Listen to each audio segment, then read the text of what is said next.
네, 기자 리포트 보셨지만 뭐 매년 여름이 되면 항상 보면 뜨겁게 달아오는 논란인 것 같습니다. 바로 누진제 논란인데요.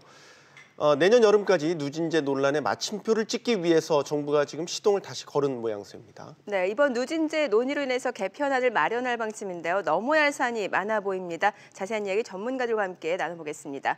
홍준희 가천대 에너지 IT학과 교수, 서균열 서울대 원자핵공학과 교수입니다. 두 분 어서 오세요. 안녕하십니까? 네, 안녕하세요. 반갑습니다. 어서 오십시오. 네. 홍 교수님께 먼저 질문 드리겠습니다. 다시 지금 논의가 시작된 거죠? 그렇습니다. 왜 배경 뭐라고 보십니까? 지난번 이 요금제가 문제가 되었을 때 네. 미리 준비하지 않았다. 그러니까 자주 나타날 것으로 예상이 되니까 정부가 미리 논의를 준비를 해서 어떤 결과가 나오더라도 국민들께서 이렇게 편안하게 받아들일 수 있는 그런 네. 상황을 만들기 위한 선제적인 조치 같습니다. 선제적인 조치다. 뭐 가정용 누진제 현재 요금 상황을 좀 알아봐야 될 것 같은데 지금은 현재 요금 체계가 어떻습니까? 이제 좀 많이 단순화되긴 했습니다만은 예. 아직은 3단계로 보시면 되는 잠시 나왔지만은 이제 소위 200kW C라는 게 있습니다. 그러니까 200kW를 뭐 그 시간 동안 쓰는 것이죠. 네. 그리고 또 400이라는 숫자가 있고 그래서 이제 그 밑에는 경우에 따라서 이제 킬로와트 C당 사실은 1kW를 1시간 쓰는데 약 100원 정도 올라가면은 200원. 사실 더 올라가면은 뭐 300원 이렇게 이제 배수가 됩니다. 그래서 사실은 그 전에 비해서는 많이 완화된 거죠. 전에는 네. 12배까지 됐거든요. 그렇지만은 이제는 우리가 그 생활 수준이 올라가 전기를 많이 쓰다 보니까 그 많이 쓰는 계층이 겹치게 됐어요. 그러니까 네. 전에보다는 사실은 2단계 위, 3단계에 걸치는 경우가 많죠. 네. 그렇다 보니까 본의 아니게 처음에는 그 전기세 전략 또는 전기를 좀 적게 쓰겠다 했는데 그 두 목적 다 달성하지 못하게 되는 사태가 된 거죠. 예전에는 교수님 저 지금 화면에 나오고 있는 네. 전기요금 구간이 더 세분화되어 있었다. 그렇습니다. 저의 한 절반 그러니까 사실은 2배까지 더 자세히 그러니까 지금은 이제 절반이 된 거란 말이죠. 지금 딱 이제 200, 400, 1000kW 이런 식으로 해서 이제 구분이 지어지는데 그렇죠. 그런데 전에는 그게 6단계로 돼 있었단 네. 말이죠. 그리고 네. 사실은 가장 낮은 거하고 높은 게 무려 12배 차이가 있었어요. 그러다 보니까 이제 불만도 있었는 지금 이제 3배로 줄긴 했지만 여전히 불만은 있는 것 같습니다. 네. 지금 산업부에서는요. 이 누진제 논의를 다시 시작하면서 폐지까지도 고려하고 있다라고 얘기를 했단 말이죠, 교수님. 예. 이건 저희가 어떻게 받아들여야겠습니까? 예, 다음 여름을 앞두고 충분한 시간을 가지고 논의하니까 그런 상황에서 논의의 주제를 이렇게 좁게 좁힐 이유는 없는 거죠. 다 열어놓겠다. 예, 다 모든 열어놓겠다. 가능성을. 그래서 그 국민들께서 염려하시는 전체적인 내용들을 전부 다 다루도록 하겠고 그 안에서 합리적인 안을 도출하겠다. 이거는 정책을 고민하는 정부의 입장에서는 당연히 그런 태도를 취해야 될 겁니다. 네. 매우 기본적인 누진제 도입의 취지를 우리가 살펴본다면 예전 소위 먹고 살기 힘들었던 시절에 전기를 주로 이제 전기를 만드는 이제 원료나 이런 걸 해외 수입하다 보니까 전기를 지나치게 과소비하지 말자라는 뭐 그런 취지에서 누진제를 도입을 했는데 뭐 이제 시대가 바뀌었으니까 취지 자체가 좀 무색해진 면도 있고 그런 면에서 폐지까지도 지금 가능성이 거론되고 있는 것 같은데 교수님 의견 궁금하네요. 폐지도 타당하다고 보시는지요? 일단 그 일과성일 수도 있습니다. 왜냐하면 이게 어제 오늘의 일은 아니고요. 네. 여러 번 있어 왔습니다. 그리고 또 정권이 바뀔 때마다 이런 이야기가 있어. 그런데 문제는 이제 그 앞으로 이제 더욱이 4차 산업혁명이 되면은 전기 소모가 많아질 겁니다. 네. 지금 벌써 우리 생활 수준이 올라왔고요. 그런데 문제가 있었던 건 사실입니다. 그리고 아시다시피 주택용, 네. 가정용에만 이게 있어요. 그렇죠. 산업용은 정작 또 산업용, 일반용이 85%란 말이죠. 그건 또 여기가 없어요. 네. 그러니까 뭔가 그 전력 요금 체계 자체가 좀 불균형인 것 같다는 생각이 들고요. 그리고 그걸 이제 손보아야 될 때는 됐습니다. 그렇지만은 그걸 또 한꺼번에 없애자니 분명히 또 후유증이 따를 것이고요. 네. 그러니까 뭔가 또 현재로서 마침표를 찍는다기보다는 뭔가 앞으로 가는 과정에서 좀 더 정거장 한 번 더 거치고 가야 되겠다는 그런 점진적인 발상이 필요하다고 봅니다. 그러니까 네. 이걸 당장에 없애게 되면 사실 미국도 아직 유지하고 있는데 네. 저도 이제 미국 생활했지만 별로 차이가 없어요. 그런 누진율이 큰 차이가 없습니다. 뭐 1.4배, 2배가 안 되거든요. 네. 근데 우리는 아직도 3배가 넘는단 말이죠. 그러니까 금방 여름 같은 때는 차이가 나죠. 그렇죠. 체감을 저도 하게 되죠. 그렇죠. 냉방하느니 은행을 가거나 슈퍼마켓을 간단 말이죠. 네. 근데 이제 이런 점에서 뭔가 손볼 때가 된 것 같은데 그렇다고 해서 그냥 그 버리는 게 맞는 능사는 아닐 겁니다. 네. 그러면 뭐 중장기적으로 봤을 때는 점진적인 폐지 방향은 맞다라고 그렇습니다. 보시는 폐지 거죠? 방향이 맞는데 뭔가 다른 형태로 진화된 형태로 나오지 않으면은 폐지하지 않는 것보다 못할 수도 있습니다. 아. 거기에 그 맹점이 있기 때문에 네. 그거를 이제 주의한다면은 뭔가 좀 선제적인 그런 발표 또는 대책이 나오지 않겠습니까? 네. 그럼 홍 교수님은 누진제 폐지에 대해서 어떤 입장이신 겁니까? 예, 일단 누진제 폐지가 말씀하신 대로 처음에는 이제 국내적 관점에서 네. 해외에서 수입되는 에너지 자원을 아낀다는 취지라 시작됐지만 지금에 와서 보면은 지구의 온난화 문제라든지 미세먼지라든지 이런 현재의 상황을 고려했을 때는 오히려 누진제라는 것이 필요한 그 이유는 더 강화되었다. 이 점 말씀드리고 싶고, 두 번째로는 누진제를 할 때 이제 미국이나 다른 나라의 누진제하고 오해가 있는 것이 우리나라의 누진제 1단계는 할인 구간입니다. 네. 다른 나라에는 1단계가 없고요. 처음부터 정상요금, 그다음에 많이 쓰면은 할증요금 이렇게 돼 있는데 우리나라 1단계는 할인 50%가 1단계고 네. 두 번째 구간이 2단계가 정상요금이거든요. 그다음에 3단계는 할증요금이고요. 그렇기 때문에 누진제를 폐지하면 1단계의 할인 구간이 없어지는 겁니다. 아. 전체 소비자의 95%가 1, 2단계를 쓰고 계시기 때문에 네. 누진제 폐지라는 것은 실질적으로 대부분의 국민들, 전체 국민들의 95% 이상에게 손해가 가는 일인 거죠.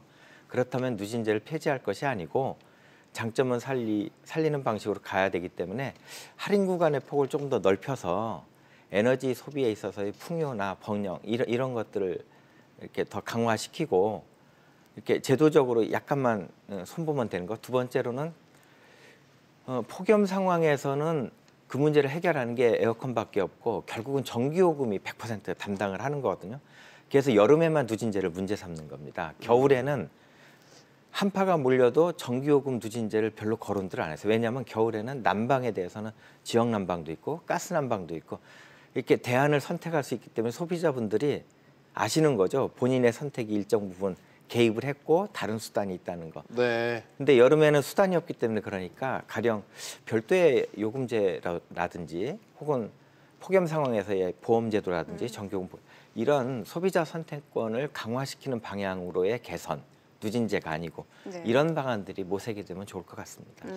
만약에 누진제가 폐지된다면요. 그 이후 상황을 가정해 본다면 아주 단순한 생각일 수도 있는데 이제 정말 돈 있는 사람들, 경제 여력이 있는 사람들은 정말 전기 펑펑 쓰는 거 아닙니까?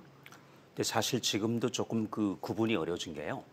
어떤 경우냐면은 이제 그 고소득인데 1인 주택 그런가 하면은 저소득인데 4인 주택, 5인 네네. 주택 이렇게 있단 말이죠. 네. 그러니까 지금 그 누진제로서는 이들을 분간할 수가 없어요. 그러니까 이거를 구분할 수 있는, 그러니까 누진제를 폐지하거나 개선하더라도 적어도 사회 보장 차원에서 네. 이분들의 소득을 뭐 머릿수로 나눌 수도 있고 이런 보완책이 있다면은 누진제보다는 조금 더 진화된 그런 형태, 이게 누진제라는 이름이 아닐 수도 있지만 그런 뭔가 그 사회 보장 제도랄까요, 이게 나올 수 있을 것 같습니다. 이번에 그래서 아까 말씀드린 것처럼 물론 가정용도 중요하지만은 우리가 산업용 일반용에 대해서도 뭔가 손봐야 되지 않겠는데, 물론 이제 그 우리는 해외 수출에 목을 걸고 있긴 하지만은 네. 실제 전기료가 차지하는 비율이 그렇게 높지 않아요. 그렇기 때문에 어찌 보면은 산업용 일반용에서 오는 그런 적자를 우리 가정에서 메워주고 있는 메워주고 형국이다. 있다라고 네. 하는 그런 볼멘 소리도 있습니다. 네, 네. 어찌 보면은 일리가 있죠. 그래서 적어도 이런 부분에 대한 그 목소리를 경청한다면은 더 좋은 대책이 나올 걸로 봅니다. 지금 뭐 누진제 폐지와 관련해서 두 분의 좀 입장을 들어봤는데 지금 절충안도 나온 상황입니다. 현재 누진제가 이제 3개 구간인데 2개로 줄이는 방안도 지금 거론이 되고 있는데 이 가능성에 대해서 어떻게 보십니까? 예, 2개로 줄인다는 건 약간 조삼모사 같은데요. 네. 결국은 할인 구간을 없애는 겁니다. 네. 대부분의 다른 나라 2단계 누진제하는 나라들이 그런 제도를 운영하고 있거든요. 그렇다면 그것을 우리 일반적인 소비자들이 주장할 일인가? 그러니까 그럴 경우에는 누진제 개편에 이제 실익이 없는 것이고요. 두 번째로 이번에 누진제 개편을 하면서 생각해야 될 게 최근에 재생에너지, 태양광이라든지 풍력 쪽에 그 발전 원가가 이렇게 빠르게 떨어지고 있거든요. 그 네. 이야기는 조금 더 많은 전기를 써도 저렴하게 쓸 수 있는 새로운 상황이 오고 있다. 옛날처럼 석탄이라든지 이렇게 화석연료로 공급을 해야 되기 때문에 많이 쓰면 비싸질 수밖에 없는 그런 한계가 이렇게 해소되고 재생에너지는 얼마든지 자연으로부터 공짜에 가깝게 얻어지니까 그런 재생에너지의 전기 생산을 늘리는 방식으로 새로운 혁신을 도입을 한다면 국민들께서 많이 쓰셔도 괜찮은 상황이 온다. 그렇다면은 누진 구간에서 할인 구간을 없앨 이유는 없는 것이고요. 오히려 할인 구간의 폭을 키워서 국민들에게 혜택이 많이 돌아가는 그러한 방식으로의 제도 설계를 전향적으로 검토할 만한 상황이라는 거죠. 이런 점에서 전문가들이 가지고 있는 기존의 사고방식이라는 그 관성, 네. 그것을 깨뜨릴 시점이 아닌가 이런 생각을 하고 있습니다. 우리가 이제 그 곡식 저장고처럼 전기를 만들어서 차곡차곡 다 쌓아놓고 필요할 때마다 그때 수요 공급에 따라서 이렇게 배분하면 좋은데 그런 게 지금 기술은 한계가 있잖아요. 그러니까 한계가 있기 때문에 이런 안은 어떻습니까? 계절과 시간대에 따라 전기요금을 차등화하는 방안 말이죠. 특히 이제 앞서 이제 풍력이나 그런 거 얘기하셨지만 뭐 재생에너지들이 더 활성화되면서 이런 게 조금 더 현실적인 접근이 아니냐라는 이야기도 나오는데 두 분 의견 여기에 대해서 여쭙겠습니다. 일단 이것도 새로운 발상은 아니고요.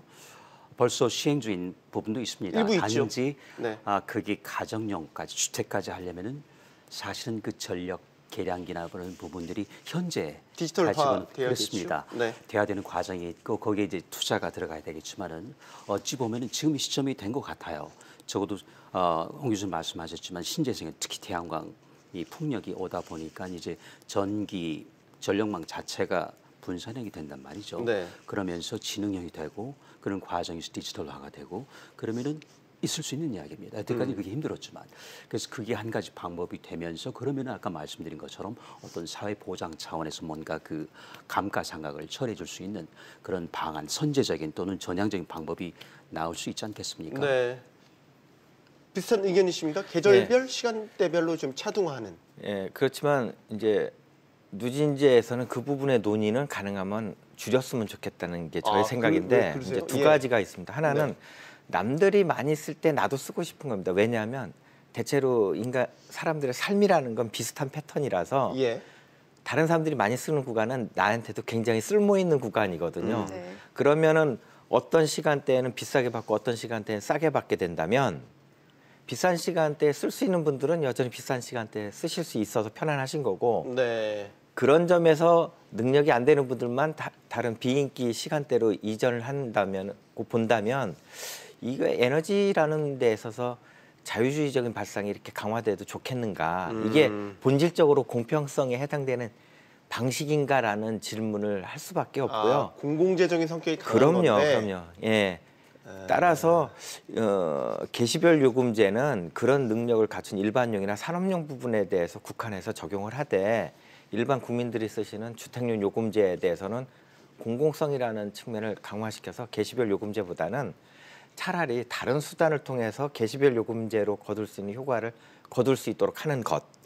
가령 IT 기술이 접목된 새로운 미터링 방식이라든지 수요 관리 방식 이런 제도 설계로 가는 게 더 낫지 않겠는가 이런 생각이 있습니다. 약간의 네. 제가 반론을 좀 제기한다면 지금 이제 ESS라고 해서 이제 대용량 에너지 저장 장치들이 이제 예. 계속해서 기술 개발이 이루어지고 있지 않습니까? 네.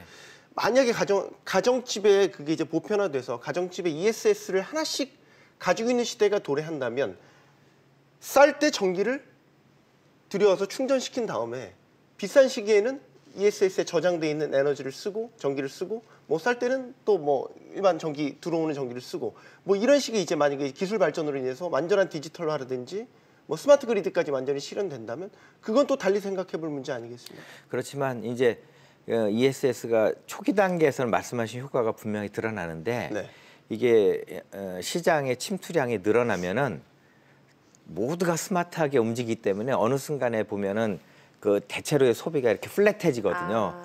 그러면 오히려 ESS 같은 새로운 기술이 들어가는데 장애 요소가 될 수 있습니다. 네. 이제 요런 점 때문에 특히 미국 같은 경우는 이제 태양광에 초기 보조금을 많이 줬더니 요즘은 태양광 발전량이 너무 급격하게 늘어서 피크아워가 즉 비싼 구간이 저녁 시간대로 옮겨갔거든요. 아, 그러면은 처음에 ESS 도입할 때 했던 수익 계산서하고 완전히 달라진 상황이 오게 돼가지고 ESS라든지 재생에너지를 보급시키려고 투자를 하시는 분들을 망설이게 만드는 이런 반작용이 생기거든요. 네. 제도 설계란 그래서 전체 국면을 보면서 이렇게 해야 되는 거지.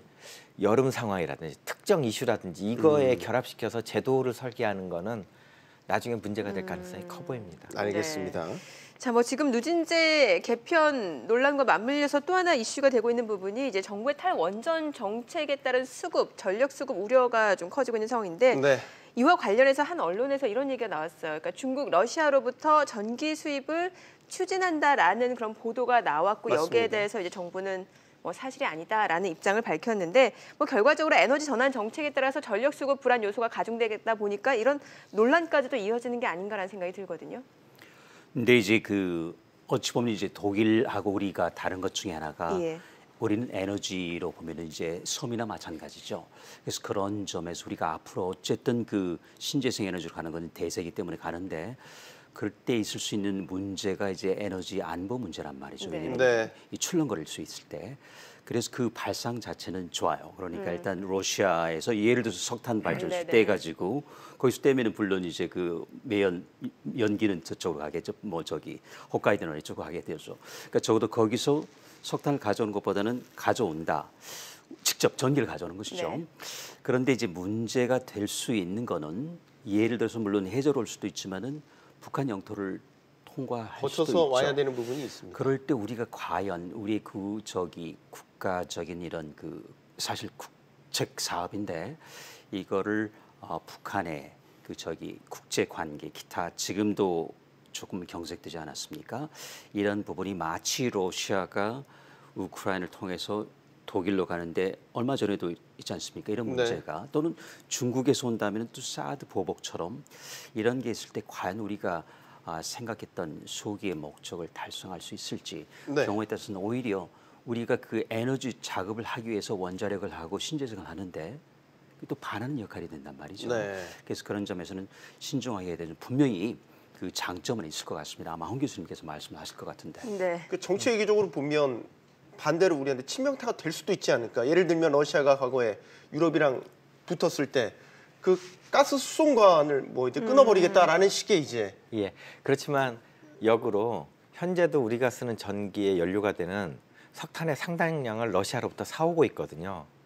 러시아가 전기를 끊는 것이나 석탄을 끊는 것이나 똑같은 것이죠. 네. 그런데 석탄을 사서 우리나라에서 발전하면 미세먼지도 우리나라에서 나오고 온실가스도 우리나라에서 나와서 아주 어려운 일이 되는데 발전소를 러시아 영내에 지어서 전기로 수입하면 미세먼지나 온실가스는 러시아에서 이렇게 북태평양으로 사라지기 때문에 대체로의 피해를 쉽게 해결할 수 있습니다. 저렴하게 해결하는 거죠. 그러면서 전기로 들여오게 되면 석탄으로 들여올 때마다 같은 돈으로 2배의 에너지를 수입할 수 있거든요. 이런 관점에서 보면은 발전소를 역외에 둬서 우리의 에너지를 저렴하게 또 선택의 여지를 넓혔다는 점에서는 안보성도 강화되기 때문에 동북아 슈퍼그리드는 우리나라 입장에서 반드시 전략적으로 추진해야 될 굉장히 중요한 사업이라고 말씀드리고 싶습니다. 그런데 비중을 만약에 따져본다면 말이죠. 우리나라에 쓰는 전기량이 100이라고 따진다면 중국이나 러시아에서 들여오는 전기량을 50 이상을 의존할 수는 없는 거 아닙니까? 예를 그렇습니다. 들면 뭐 전략적으로 10 내지 15 정도의 뭐 그걸 해본다든지 하는 거는 뭐 예. 얘기해 볼 수 있겠는데. 그래서 현재 우리나라가 이제 전력 설비 예비율이 30%를 넘나드는 수준이기 때문에 네. 대체로 러시아에서 들여오는 전기의 수입량이 20% 내외의 양으로서 비상시에도 우리 스스로 해결할 수 있는 그런 수단은 가지고 수입하는 방안을 추진하는 것으로 알고 있습니다. 네. 네. 지금 저희가 이 질문을 드리는 데 있어서는 사실 이제 기본 출발점이 되는 게 탈원전 정책이기 때문에 교수님께 질문을 드리지 않을 수가 없을 것 같습니다. 지금 사실 탈원전 정책을 정부 출범 초반에 이제 아주 밀어붙이다가 여러 가지 이제 뭐 부작용 같은 부작용들이 나타나면서 또 잠시 멈칫하는 것 같다가 지금 또 찬반에 다시 휩싸였고 뭔가 정책의 전환을 또 꾀해야 되는 시점인 것 같기도 하고 굉장히 뭐라 해야 될까요? 그러니까 전문가들 사이에서도 의견이 좀 분분하실 것 같아서 탈원전 정책에 탈원전 정책에 대해서 말이죠. 그렇죠. 근데 사실 출발점이 사실은 탈원전로 좋지만 원래 출발점 탈탄소여야 됐습니다. 탈탄소여야 이게 왜 됐다. 시작했습니까? 네. 이산화탄소 온난화 기체죠. 그런데 이게 탈원전이라고 하게 되다 보니까 거기에 또 탈석탄이 붙어 있단 말이죠. 네. 근데 보통 이렇게 두 가지를 동시에 드러내는 거 쉽지 않습니다. 그래서 단계적으로 독일마저도 아직은 석탄, 갈탄에 의존하고 있단 말이죠. 근데 네. 우리는 아까 말씀하셨지만 석탄도 이제 또 밖에 의존하고 있어요. 그러다 보니까 이제 그런 러시아 동북아 슈퍼그리드까지 생각해야 되는 상황인데 어쨌든 그럼에도 불구하고 아직 원자력이 물론 위험하죠. 그렇지만은 물론 이웃 나라도 사고 났고요. 그렇지만 우리처럼 운전을 잘 한다면은 아직은 쓸모가 있단 말이죠. 그래서 조금 그 아쉬웠던 거는 신재생을 하지 말자는 게 아니고요. 하되 원자력을 딛고 했으면 좋았는데 그걸 그냥 처음부터 우리는 버리겠다 하니까 나중에 이게 잘 안 됐을 때 우리는 어떻게 해요? 그때 돌아가기 쉽지 않다는 말이죠. 미국을 보면은 굉장히 힘들어하고 있지 않습니까? 네. 그래서 우리가 그걸 보고 물론 독일도 배워야 되겠지만은 일본도 보고 배우고 미국도 본다면은 조금 탈원전이라는 그 구호를 너무 일찍 걸었다. 탄소였으면 좋았는데 그런 아쉬움이 들죠. 대만이 바꿨습니다. 대만 그때 선거 그렇죠. 통해서 예. 국민 선거 통해서 탈원전 정책 사실상 폐기하는 쪽으로 방향을 잡았잖아요.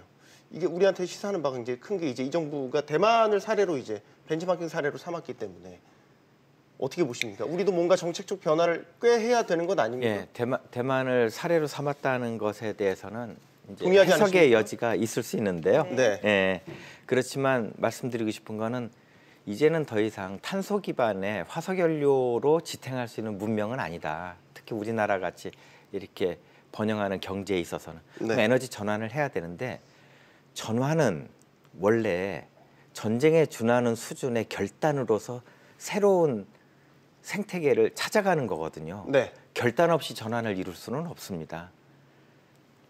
그렇기 때문에 결단을 하고 그 결단을 치밀한 계획을 통해서 성공시키는 것, 이것이 정부의 역할인 것이고 현재까지는 그것에 있어서 실패라고 말씀드릴 수 있는데 지금 단계에서 한 번 더 전체적인 계획을 다시 다듬어서 에너지 전환이라고 하는 할 수밖에 없는 이 미션을 이렇게 성공시켜야 되는 상황이라고 생각이 돼요. 네. 네, 그런 점에서 에너지 전환은 다른 틀로 한번 다른 자리에 좀 더 깊은 논의와 계획들이 있었으면 좋겠습니다. 네. 어떻게 하다 보니까 탈원전으로 마무리하게 됐는데 뭐 어쨌든 탈원전, 탈탄소든 뭐 대전제에 대해서는 뭐 논의가 더 필요하지만 속도 조절이 필요하다라고 보시는 거에 대해서는 두 분 공감하신다고 저희가 받아들여도 되겠죠? 네.